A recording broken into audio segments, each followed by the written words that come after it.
If they keep putting those same guys out in the power play, I'll lose my mind on sports. I don't see how it's going to change now. Well, why do that? Just do something different. I don't care if you have to hurt someone's feelings.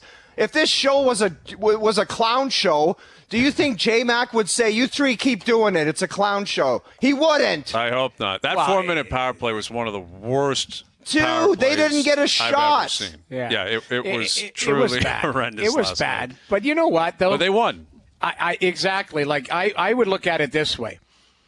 You create a competition between the first and the second power play and go, okay, second power play is going out first. See if they can get it done. Mm-hmm. And if they don't, then you make the first power play hungry. You can tweak it a little bit.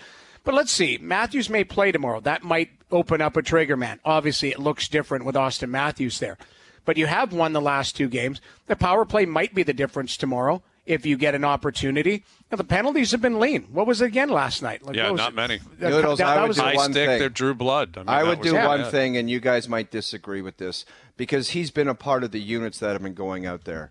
I'm going to come with the heat here, and it's open for debate, okay?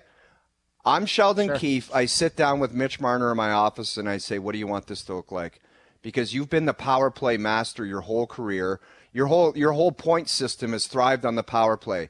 You're the best playmaker. What do you want to see happen here? What kind of setup do you want? And whatever he says, you put it out there, because that guy knows how to work the power play. He's been a part of not good, because they all haven't been good. But I would that's a big boy conversation, and that's the real deal Holyfield, and you just say, what do you want to do here? What should we do? See, I look at it in a similar way, but I'm going to the other guy. I'm going to 88 and saying, you're the man now. Like, if Matthews isn't here, I'm sorry, Willie's the man. Like, Willie has proven it this year. He proved it last night. That's a life coach. My life coach. That is coming off the top rope to my comments. Says, actually, step aside. I'm going to William Nylander and saying, you're the guy who can rip something home. Mitch, I agree with your assessment of playmaking. He does not score on the power play. He doesn't score on the power play. Look, it's very simple, Willie guys. It's very simple. You put William Nylander on the half wall, okay? You put John Tavares in the slot, and he can interchange on the far post and go out to the front of the net, and Mitch Marner's on the goal line. How many down low attempts? Mitch Marner's so good at taking the puck to the net and trying to stuff play or either getting it to the guy in the slot. Just work it down low, and if they collapse, you get it to the point and shoot the puck. I'll drive down to Boston, and I'll run the PP meeting, and I'll be like Guy Boucher to figure it out. I mean, every time they pan to the bench, I'll do a Ricky Lee and just say, guys, the videotape's in the machine if you want to go look at it. Yeah, but you know what it is, though? Like, we can draw up plays all we want. You know what the problem they do really have is they're not getting set up. They can't get set up. Boston's been really good in the neutral zone. They've been really good holding the line. And any type of bobbled puck, they're on them with numbers. And to me, Boston has been very, very aggressive. So it comes back to, you're right, like Nylander, Marner. It's not how they set up and everybody, hey, John, pop into the slot and I'm going to do this. It's about how quick you can move the puck and dissect.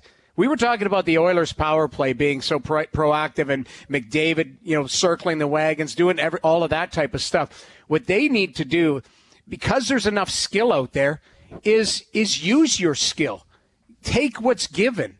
And if there's a hole, find it. Mitch Marner will find a hole. William Nylander will find a hole. And if they don't, they'll create it. But you got to get in, and you got to get some semblance of, what are we going to do here? You're right. Boston's been on it. When you got to get in to set up. This is where I'm at my limits with the back pass, because it's like you're blowing 25 seconds trying to do this neutral zone thing, and it's not. I don't know. I think you got to sit down. You got to sit down with a couple of them and say, what do we need to do here?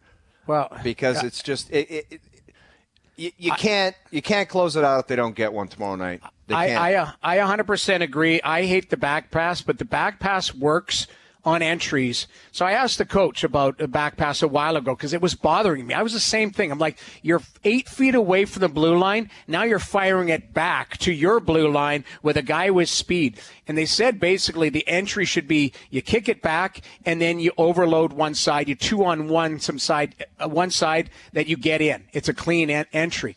But Johnny pointed out, and I don't disagree with him, who's been skating it in over the time. It's been Matthews for the most part, or it's been Willie when Willie was at the top of his game. Mm-hmm. And it's easy in Edmonton because 97 just skates it in. McKinnon just skates it in because they're rockets shot out of a cannon.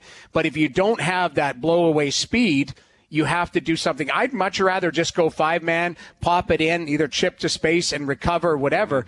But you are seeing that drop pass. And it drives people nuts. Believe me, well, I'm it doesn't with you. work. I mean, I understand the reasoning that it has during the regular season. It's not right now because Boston's clogging, the neutral zone, the blue line, and then they're forcing like Tyler Bertuzzi to make a great play on the sideboard with pressure. And, the power play it's just been a wild scene. Yet they've been killing penalties, the last couple of games. They haven't had a ton of opportunities, Boston, in terms of, their own power play.